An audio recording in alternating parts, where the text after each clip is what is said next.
आपके आसपास के लोगों का आपकी ज़िंदगी में बहुत ज़्यादा असर होता है। हेलो हाय, मेरा नाम पंकज जीना है और आज एक लंबे समय बाद मैं आपको एक कविता सुनाने जा रहा हूँ जो महेश कुरेठा जी ने लिखी है। इस कविता का शीर्षक है माँ की बीमारी। तो अक्सर हमारे घरों में जब कोई बीमार होता है तो लोग हालचाल पूछने आते हैं। तो जैसे लोग आते हैं आप वैसे ही हो जाते हैं। अगर वो आशावादी हैं तो आप आशावादी हो जाते हैं और अगर वो निराशावादी हैं तो आपके अंदर निराशा घर करने लगती है। तो चलिए आपको उस कविता की ओर ले जाता हूँ और इस कविता को सुनते हुए आपको महसूस होगा कि हाँ, लोगों का असर हमारी जिंदगी में कितना ज्यादा होता है। बीमार माँ को घेरे बैठी हैं औरतें। कुछ 70 पार हैं, कुछ अधेड़ और कुछ 40 से नीचे। उनमें होड़ लगी है अधिक से अधिक सहानुभूति प्रकट करने की। कोई चेहरे को तो कोई पैरों को मलास रही है। साथ में बताती हैं कुछ घरेलू नुस्खे। फिर शुरू होती है दुनिया न मान की बातें। जैसे किसकी बहू नहीं रखती है सावन के सोमवार का व्रत या वट सावित्री व्रत। किसकी घरवाली खा लेती है अपने पति से पहले। किसके घर के पुरुष हाथ बटाते हैं चूल्हा चौकी में। किसका पति डरता है अपनी पत्नी से भी। किसकी बहू पहनती है सलवार कमीज, नहीं करती है सास ससुर की तेल मालिश। किसकी बेटी जीन्स पहनती है और चलाती है स्कूटी, अकेले ही चल देती है कहीं भी। ये सब बतियाती हुई 70 पार की औरतें कोसती हैं समय को। वो बताती हैं व्रतों के महात्म्य को, पत्नी के धर्म को, स्त्री की मर्यादा को। अधेड़ उनकी हाँ में हाँ मिलाती हैं। 40 से नीचे की अगल बगल झांकती हैं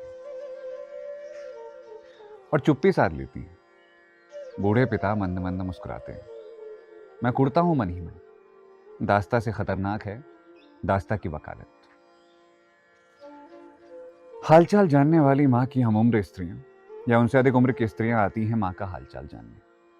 करती हैं बातें उन दिनों की जब माँ स्वस्थ हुआ करती थी। करती थी खेती बाड़ी के काम।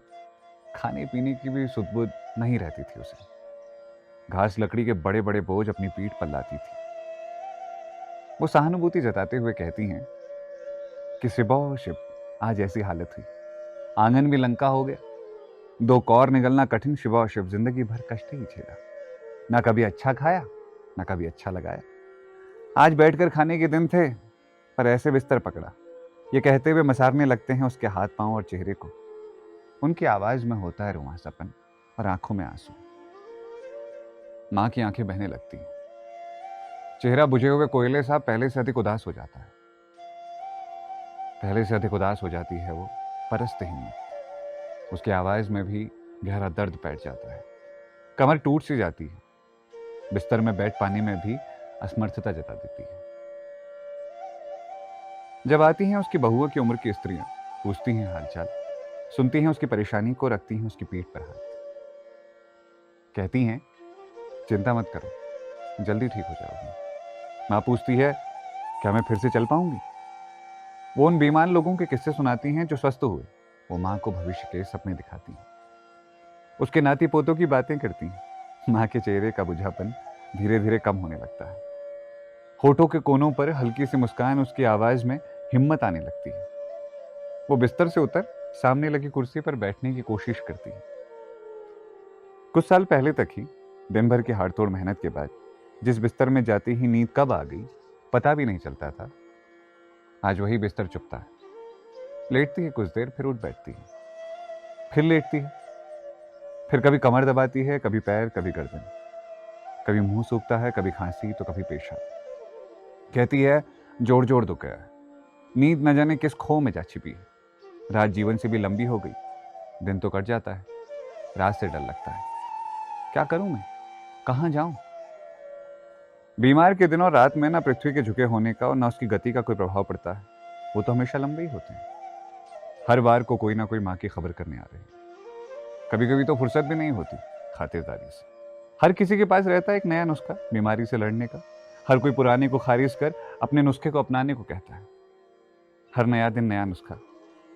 समझ में नहीं आता है कि किसे अपनाएं और किसे छोड़ें। सबकी हाँ में हाँ मिलाते रहते हैं बस। कुछ समय से मैं तिथि और दिन भी भूल सा गया हूं।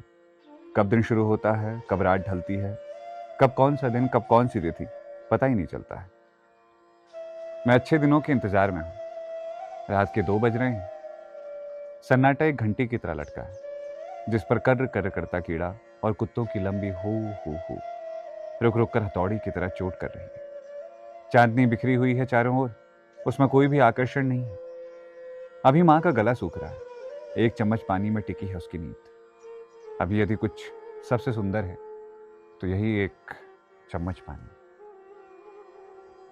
इस कविता को लिखा है महेश पुनेठा ने। ये कविता अपने आप में आपसे सवाल करती है। तो उम्मीद है इस कविता ने आपके अंदर भी कोई ना कोई सवाल जरूर छोड़ा होगा। अगर हाँ तो बताइएगा, इस कविता को सुनने के बाद आप क्या महसूस कर रहे हैं उसे कमेंट करके ज़रूर बताइएगा। और अगर ये वीडियो पसंद आई तो इसे अपने लोगों तक शेयर ज़रूर कीजिएगा। शुक्रिया इस वीडियो को देखने के लिए। फिर मिलेंगे किसी नई कविता, कहानी या किस्से के साथ।